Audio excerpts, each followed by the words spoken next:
اسمع كلام الإمام النووي، كلام جميل في سوء الظن أو الظن السيء بالمؤمنين. ماذا يقول الإمام النووي؟ ودي يا أحبابي نتأمل هذا الكلام. يقول: واعلم أن سوء الظن حرام مثل القول. هل يجوز الإنسان أن يتكلم على إنسان يشتمه؟ حرام. يغتابه؟ حرام. ينم عليه؟ حرام. هذا حرام بالاتفاق.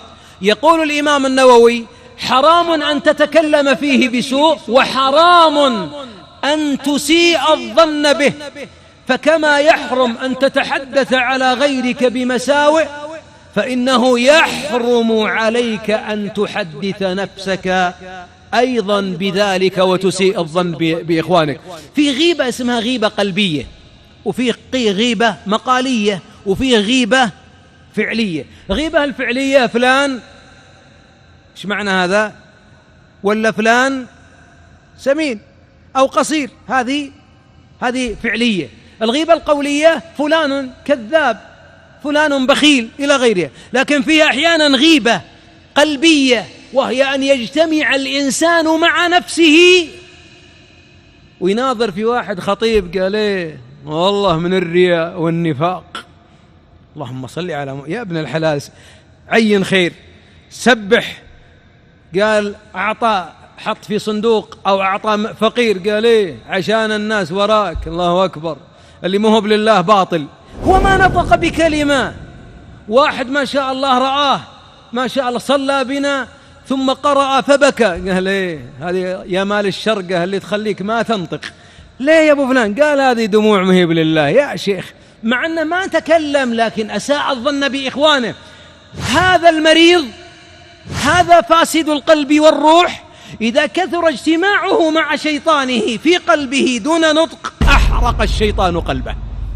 ولهذا بعضهم مقطع براطمه، الله يجزاه خير، يقطع في براطمه، منقهر من نجاح الناجحين. ولذلك سوء الظن بوابة لكل رذيلة. ولذلك الحبيب صلى الله عليه وسلم يقول: إياكم والظن فإن الظن أكذب الحديث، يوصل الكذب. ولا تحسسوا ولا تجسسوا ولا تحاسدوا ولا تباغضوا وكونوا عباد الله إخوانا. لاحظ انطلاقه بالظن وبعدين انتهى بالتجسس. ولذلك الإنسان إذا أبغضك وأساء الظن فيك ماذا يفعل؟ يدور عثراتك، يبحث عن زلاتك. ولذلك تقول له، ما تلاحظون بعض الناس يقولون فلان بعير؟ إيش معنى بعير؟ جمل، ما ينسى يا شيخ، حاقد دائما. الحين تلقى تخطي عليه في محرم ثم تقول له آسف والله، قال أنت مخطي 1409 يا أخي، إنها في 39، قال و11 و17 ويعطيك تقرير. ما نسيت يا أبو فلان؟ قال لا والله أنها تاكل في قلبي وتاكل معي وتشرب. يا مريض القلب، لماذا هذا المرض؟ ولذلك بعض الناس يجمع. لا تجمع على الناس، فإن هذا دليل على ظن ممرض. معناه أن قلبك أسود، قلبك أسود، قلبك أسود. معناه أنك تحمل الناس على السوء. ولذلك يقول عمر رضي الله عنه: ابحث، التمس لأخيك عن عذر ولو أن تجد له 70.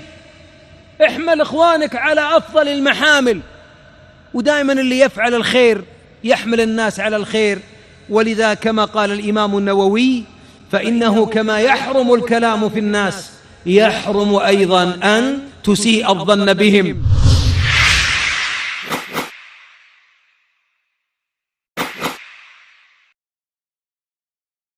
بسم الله أرقيك من كل شيء يؤذيك، من شر كل نفس أو عين حاسد الله يشفيك. بسم الله أرقيك.